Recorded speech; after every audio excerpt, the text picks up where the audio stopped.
Aujourd'hui, vous recevez le député insoumis et membre de la commission de la défense nationale et des forces armées. Il préside aussi le groupe d'amitié France-Indonésie, c'est Bastien Lachaud. Bonjour Bastien Lachaud.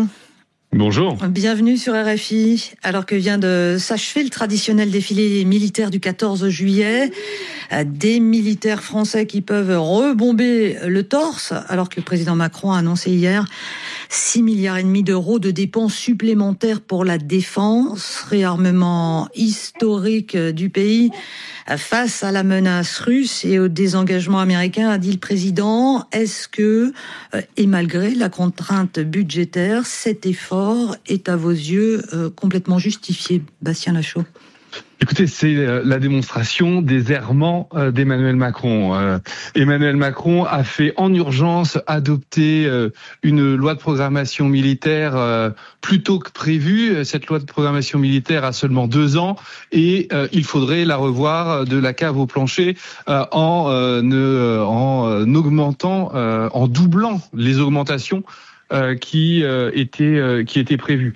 Pourquoi faire? Avec quel argent? Il n'y répond pas.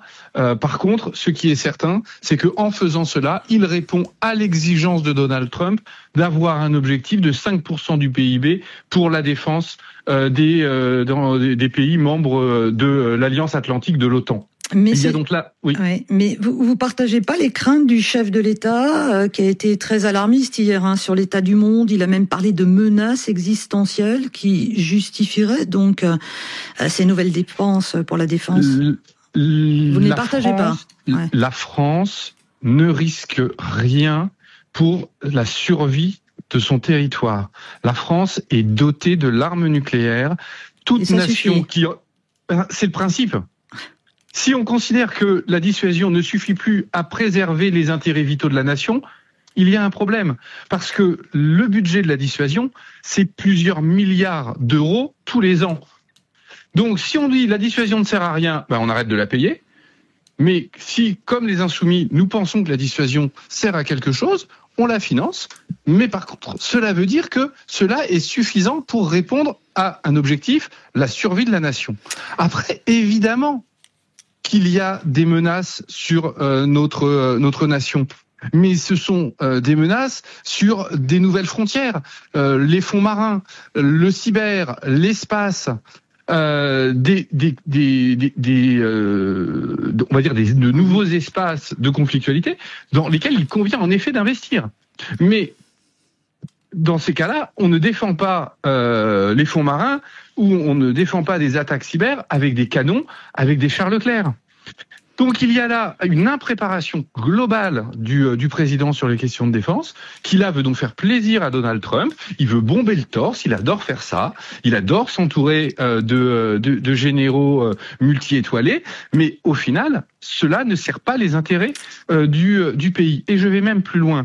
Ces 3 milliards supplémentaires, où les prend-il? Il refuse de taxer les plus riches à qui il fait des centaines de milliards d'euros de cadeaux. Ça, on le saura sans doute demain avec le Premier ministre Bayrou. En attendant, le président en a appelé à la responsabilité des parlementaires en rappelant qu'une censure décale le budget de l'armée. Est-ce que vous sentez la pression sur vos épaules de parlementaires, Bastien Lachaud? La pression nous étreint. Force est de constater que il y a une loi de programmation qui planifie des augmentations et des hausses de budget pour la défense. Donc, il n'y a pas on va dire que la censure n'est responsable de rien. Aujourd'hui, et le ministre s'en est encore vanté, les potentiels retards de commande liés potentiellement à la censure du mois de décembre du gouvernement Barnier ont été d'ores et déjà rattrapés en moins de 4 mois d'exercice budgétaire. Donc il n'y a aucune pression, aucune responsabilité particulière. Le gouvernement Bayrou, s'il met en place, et il va mettre en place un budget de rigueur, le budget de rigueur le plus important de l'histoire de notre République de manière récente, 40 milliards de baisse, 40 milliards de coupes dans les dépenses publiques, eh bien ce gouvernement doit être censuré, et la censure de ce gouvernement ne mettra en aucun cas en péril la défense de la nation. Voilà, la censure comme certitude du côté des insoumis. soumis, le Premier ministre Bayrou, vous le disiez, qui va rendre demain ses arbitrages sur le budget 2026 avec à la clé ces 40 milliards d'économies. Parmi les pistes privilégiées, il y a cette fameuse année blanche avec un gel des pensions et du barème de l'impôt sur les revenus. Est-ce qu'en appuyant ainsi sur le bouton pause, ça revient à votre idée juste augmenter les impôts ? Mais non, là, l'année blanche, ça serait ça serait terrible parce que il y a de l'inflation, parce qu'il y a des domaines dans lesquels il est indispensable d'investir aujourd'hui, qu'il s'agisse de l'éducation, qu'il s'agisse de la santé, qu'il s'agisse évidemment de la transition écologique. Quand on voit les épisodes caniculaires que l'on vient de connaître, dire que non, ce n'est pas grave, nous n'allons rien faire pour organiser la transition écologique, tout cela est criminel. Alors que, je le répète, ce sont plus de 200 milliards d'euros de cadeaux faits aux entreprises, rien que par des niches fiscales. Donc, on voit bien là qu'il y a ceux à qui le gouvernement offre tout, les riches, les très grandes entreprises du CAC 40, les amis de Monsieur Macron et de Monsieur Bayrou, et puis derrière, il y a tout le reste des Français qui doivent se serrer la ceinture et en payer les conséquences, y compris dans leur survie, car, il faut le rappeler, les canicules, ça fait des morts. En attendant donc les arbitrages du Premier ministre demain, je reviens un instant sur ce défilé du 14 juillet avec pour inviter cette année l'Indonésie. Je rappelle que vous êtes le président du groupe d'amitié France-Indonésie à l'Assemblée. Jakarta, avec qui la France partage un partenariat stratégique avec à la clé la vente de Rafale. Et tout ça malgré le passé sulfureux du président Subianto, accusé de crimes, notamment au Timor dans les années 90. Est-ce que pour autant il reste un partenaire fiable pour la France et pour l'Europe ?